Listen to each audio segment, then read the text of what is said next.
Obrigado aos nossos queridos levitas. João capítulo 8, versículo 12.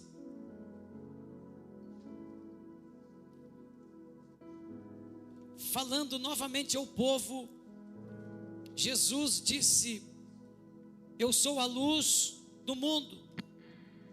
Quem me segue nunca andará em trevas, mas terá a luz da vida. Nosso Deus, nosso Pai, nada podemos te dar que antes não nos tenha sido dado por ti. Quem é o homem, Senhor, para que dele te lembres? Quem são os filhos dos homens para que tu os visites? Tua misericórdia, Senhor, é a grande diferença na nossa vida. A tua palavra, Senhor, é o elemento que produz fé. Espírito Santo, eu oro para que nesta noite abertos estejam os olhos do nosso entendimento, e a tua palavra, Senhor, produza no meu coração e no coração de cada um dos teus filhos e filhas que aqui estão o propósito para o qual ela está sendo enviada nesta noite. Que a porta de tua palavra esteja aberta, que os teus sinais, os teus milagres, as tuas maravilhas ocorram aqui. Durante a pregação da palavra, Senhor, tantas coisas o teu Espírito faça. Que o teu óleo, o teu azeite estejam sobre mim, estejam correndo na igreja. Em nome de Jesus. E para a tua glória é assim que vai ser, amém. Vamos sentar, igreja, em nome de Jesus. Começamos esta campanha no dia 1º de janeiro. E o tema desta campanha é um texto do Antigo Testamento, de Êxodo 3. Quando Deus fala com Moisés no Monte Horebe, na sarça que ardia e não se consumia. E Moisés, que ainda não tinha o pleno conhecimento de Deus, porque quando ele nasceu, ele já foi educado na cultura egípcia. Óbvio que ao longo dos seus primeiros 40 anos, ele foi informado a respeito de Deus pelos seus parentes hebreus, judeus. Mas a cultura que estava impregnada em Moisés era a cultura egípcia. Então, quando lá no Monte Horebe ele vê aquele fogo que nunca se consome, ele se aproxima para ver. Quando ele se aproxima para ver, do meio da sarça vem uma voz. E a voz diz: tira a sandália dos teus pés, porque o lugar que tu estás é terra santa. Moisés então leva um impacto, leva um choque. E ele pergunta: quem era aquele Deus? E aí o Senhor diz para ele: o meu nome é Eu Sou. Eu sou é o meu nome. A igreja pode dizer amém? E nós começamos então esta campanha dizendo que o Senhor é o único Deus que é. Na segunda noite falamos que o Eu Sou é um Deus que envia. Na terceira noite falamos que o Eu Sou é um Deus que vê a aflição. Na quarta noite falamos que o Eu Sou é um Deus que tira a opressão. Na quinta noite falamos que o Eu Sou é um Deus que prospera. E na noite de ontem nós demos um salto do Antigo para o Novo Testamento. E no Novo Testamento nós encontramos Jesus, o Salvador, o Senhor, o Libertador, o Resgatador. E nós encontramos Jesus no Novo Testamento se identificando e se chamando, se intitulando, se apresentando, se revelando como o Eu Sou. E ontem nós descobrimos que Jesus, ele é o pão da vida. E quem comer desse pão nunca mais terá fome. Ele tem poder de nos saciar, de nos completar. E hoje nós vamos ver que Jesus, ele é a luz do mundo. E isso é tremendo, é fantástico. No texto que lemos, está posto que Jesus falando mais uma vez ao povo. Jesus falando novamente ao povo. Ele diz: eu sou a luz do mundo. Em uma promessa tão impactante, tão gloriosa como ontem. Ontem Jesus disse que quem se alimenta dele nunca vai ter fome. Hoje Jesus está dizendo o seguinte: quem me segue nunca andará em trevas, mas terá a luz da vida. Você pode dizer amém? Essa luz chamada Jesus, essa luz do mundo chamada Jesus, ela se apresenta no Novo Testamento de muitas formas, de muitas maneiras, para ocupar, para preencher todas e quaisquer situações que englobem a vida do ser humano. Essa luz do mundo chamada Jesus se apresenta no Novo Testamento para preencher todos os espaços de quaisquer necessidades do ser humano. Primeiro, essa luz chamada Jesus se apresenta como a luz que alimenta. Falamos um pouco sobre isso ontem. Essa luz que alimenta o ser humano em todas as esferas do seu conhecimento e da sua existência. Essa luz que alimenta o ser humano fisicamente, como vimos naquele grande milagre de Jesus que ontem ministramos. Uma grande multidão de mais de 5.000 pessoas, fora mulheres e crianças, foram alimentadas pela multiplicação de 5 pães e 2 peixes. Jesus, a luz do mundo, é a luz que traz o alimento, é a luz que supre a necessidade da pessoa, é a luz que traz o recurso que a pessoa precisa, é a luz que traz a provisão que a pessoa precisa. Eu olho para essa luz provedora chamada Jesus, revelada em tantos e tantos textos do Novo Testamento.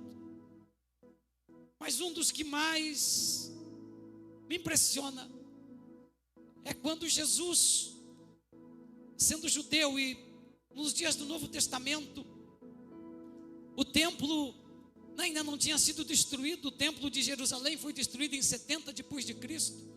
Então todo judeu pagava um imposto. Esse imposto era para a manutenção do templo. Jesus era judeu. Ele estava na casa de Pedro. E chegaram as pessoas responsáveis pela cobrança desse imposto, que era uma lei, era algo muito tranquilo, muito normal, porque o templo existia. E Jesus era judeu e foram cobrar dele. Jesus chamou um dos discípulos e disse: olha, vai até o mar, joga a linha, o anzol, o primeiro peixe que você apanhar, dentro dele vai ter 2 moedas, paga o meu imposto e paga o seu. Jesus é essa luz que provê o recurso para que a gente tenha uma vida digna, que provê o suprimento das nossas necessidades, para que a gente possa atender às nossas demandas, os nossos compromissos. Mas Jesus também, a luz do mundo, é essa luz que alimenta a nossa alma, que alimenta o nosso coração. As grandes interrogações do ser humano não estão postas nas coisas visíveis. As grandes interrogações do ser humano estão postas nas coisas invisíveis. São os sentimentos que carregamos ao longo da vida. São as decepções que carregamos muitas vezes ao longo de uma vida. São as dores que muitas vezes carregamos ao longo de uma vida. São as frustrações que carregamos ao longo de uma vida. Enfim, são tantos e tantos problemas que a gente, como indivíduo, como pessoa, como ser humano, como família, carrega ao longo de uma vida. Mas quando a gente chega na frente de Jesus, a luz do mundo, essa luz que alimenta, essa luz alimenta o nosso interior, ela preenche o nosso coração, ela domina a integralidade do nosso ser, ela domina a integralidade da nossa alma, de sorte que coisas dessa natureza não mais nos causam dor, não mais nos afligem, não mais passam a ser destrutivas e impeditivas de uma caminhada vitoriosa. Qual é a pessoa que não quer uma caminhada vitoriosa? Qual é a pessoa que não quer uma vida bem-sucedida? Mas estas coisas nos amarram a tal ponto que são como grilhões, são como pesos impossíveis de serem carregados por nós, obstaculizando, impedindo o nosso progresso, o nosso avanço, as nossas realizações. Mas quando a gente chega em Jesus, essa luz que alimenta, essa luz preenche todo esse espaço, e nós passamos a ser pessoas absolutamente realizadas em Jesus. Essa luz que alimenta, porque Jesus diz: eu sou a luz do mundo. Ela mostra nesse milagre verdades incríveis. Eu destaquei duas delas. A primeira, Jesus jamais desconsidera a sua necessidade. Você pode dizer amém? Jamais Jesus desconsidera a sua necessidade. Ela pode ser absurda para alguns, ela pode ser incompreendida por outros. Alguns podem olhar para a sua necessidade e achar que é um mero capricho. Alguns podem olhar para a sua necessidade e julgá-la pequena. Mas Jesus, Ele jamais desconsidera a sua necessidade. Receba isso nesta noite em nome dEle. Jamais Jesus desconsidera a sua necessidade. Uma outra coisa que salta aos olhos nesse milagre: Jesus, Ele se importa com as suas necessidades. Eu preciso dizer nessa noite que Jesus, Ele se importa com você. Jesus se importa com a tua família. Jesus se importa com os teus problemas. Jesus se importa com as tuas necessidades. Jesus se importa com os teus projetos. Jesus se importa com as tuas dores. Jesus se importa com os teus problemas. Ele não desconsidera as tuas necessidades, porque Ele é a luz que alimenta. Ele alimenta o faminto. Ele cura o doente. Ele liberta quando surge uma necessidade de ordem física. Ele não despede ninguém vazio. Isso é lindo, gente. Todo aquele que vem a Jesus jamais é despedido de mão abanando. Todo aquele que vem a Jesus jamais é despedido vazio. Aquela multidão estava ali com Jesus. Os discípulos queriam resolver aquele problema, se livrando dele de alguma forma, e orientando as pessoas a que fossem pelas cidades e comprassem o alimento. Mas Jesus disse: não, eu não posso deixá-los ir famintos. Eu não posso deixá-los ir sem estarem devidamente alimentados. Eu quero falar para você nessa noite que Jesus, a luz do mundo, Ele não despede ninguém vazio. Jesus, a luz do mundo, todo aquele que vem a Ele é saciado, deixa de ser um faminto espiritual, deixa de ser um faminto nas mais diferentes áreas da vida. Uma vez os discípulos de Jesus estavam muito preocupados, porque tinham deixado tudo para segui-lo. Jesus então traz uma tranquilidade aos seus corações. Quando em Mateus capítulo 6, versículos 31 até o 33, Jesus disse: não se preocupem. Não precisam se preocupar dizendo o que comeremos, o que beberemos, ou o que vestiremos, pois os gentios aqui correm atrás dessas coisas, mas o Pai Celestial sabe que vocês precisam delas. Busquem, pois, em primeiro lugar o reino de Deus e a sua justiça, e todas essas coisas serão acrescentadas a você.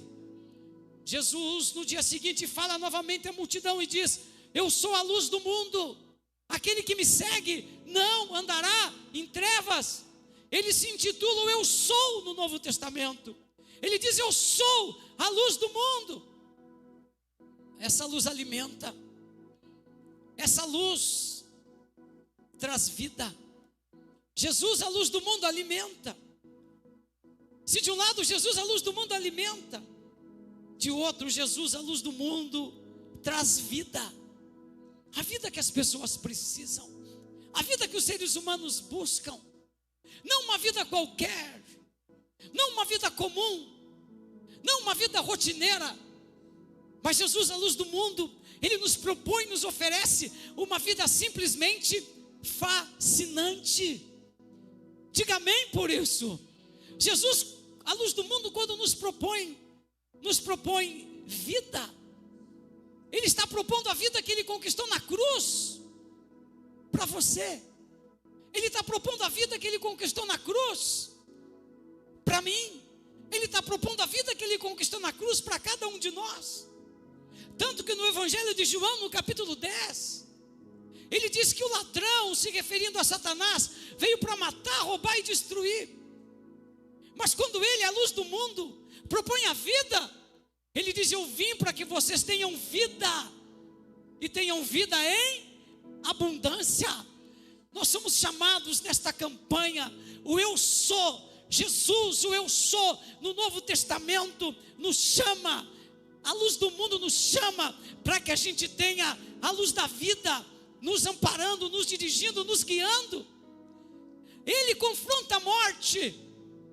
Jesus é a luz do mundo que nos dá vida.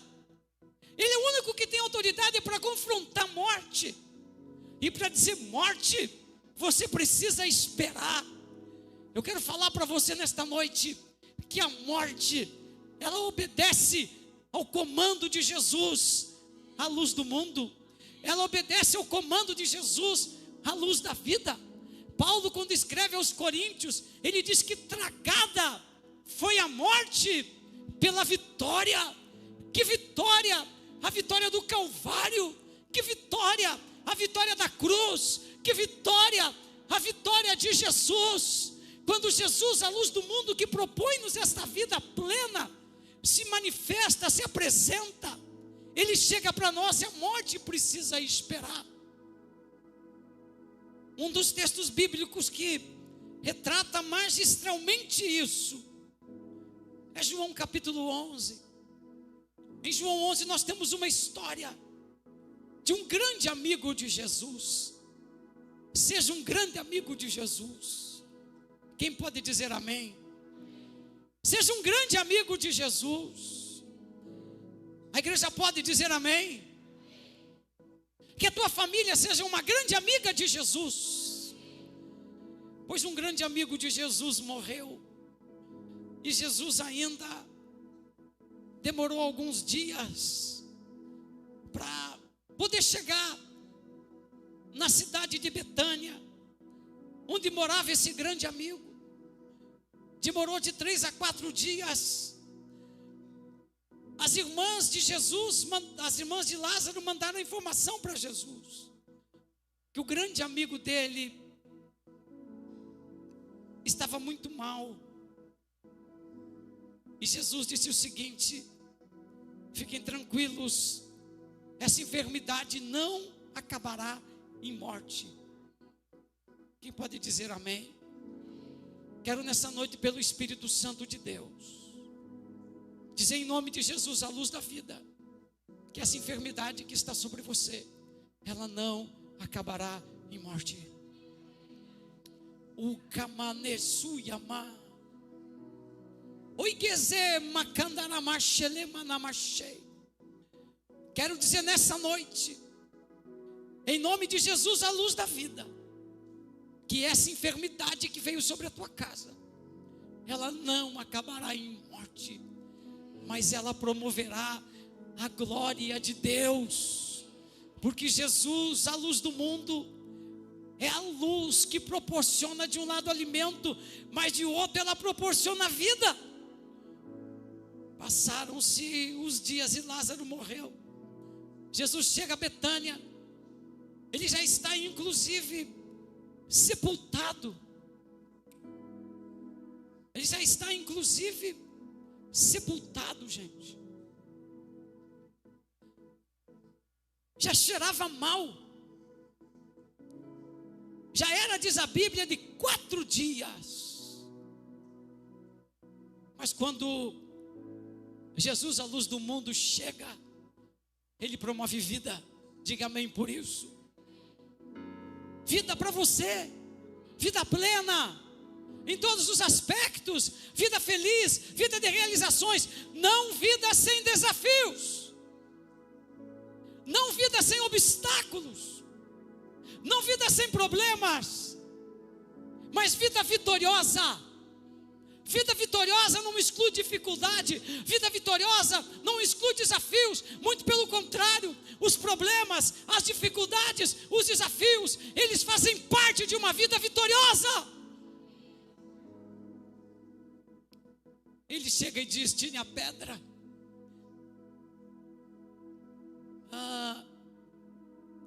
argumento com ele, já cheira mal.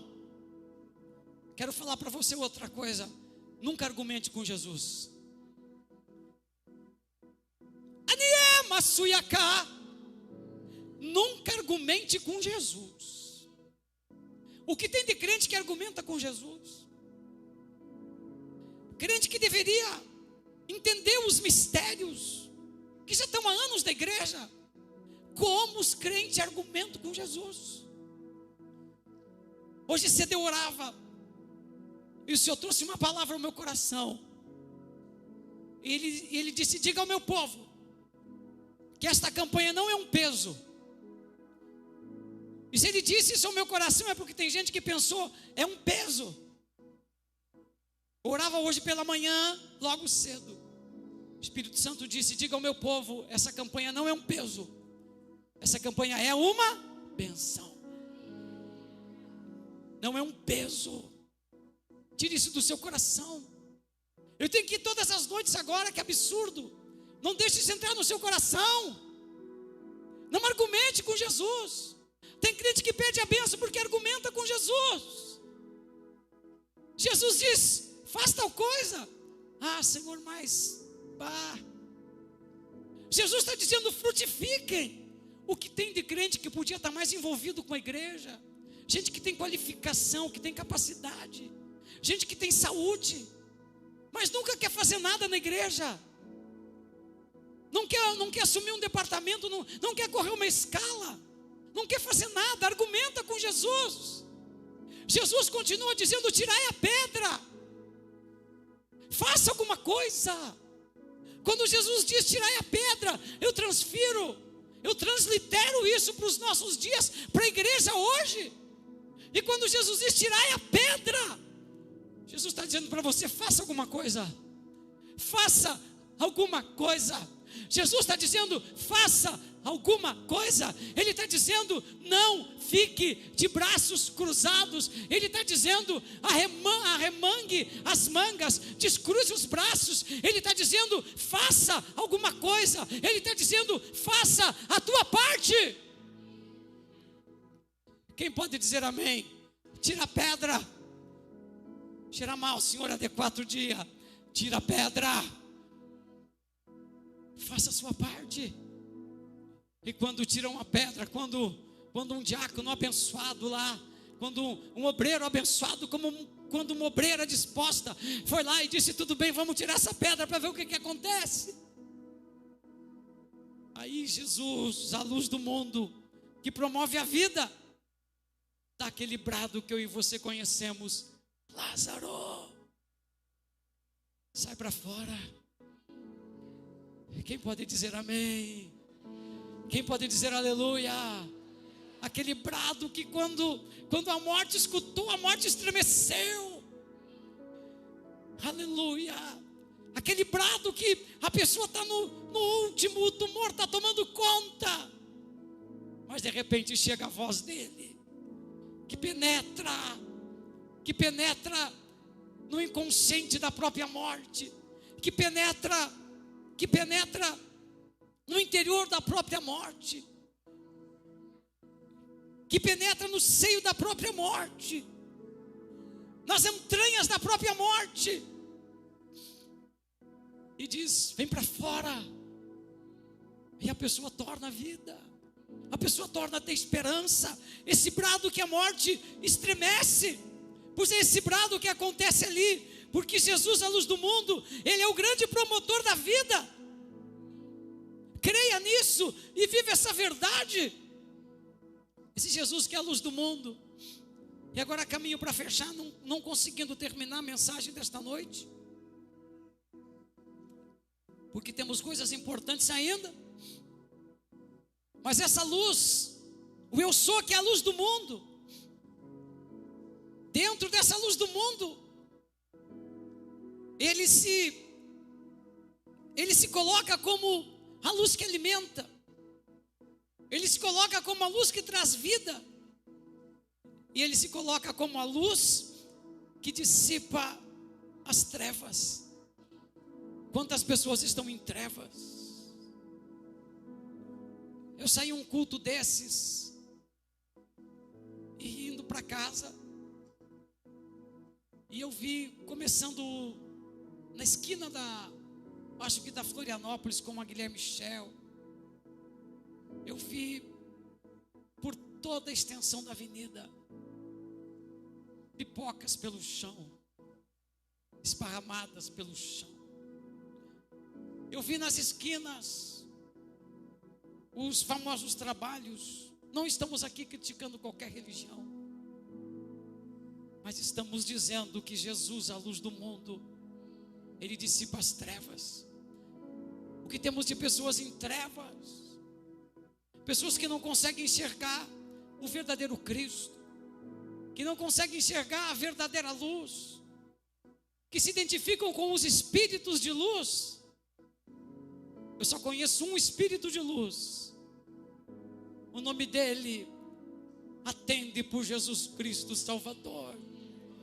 É o único espírito de luz que eu conheço. Os outros são todos espíritos de trevas, mas tem um espírito de luz.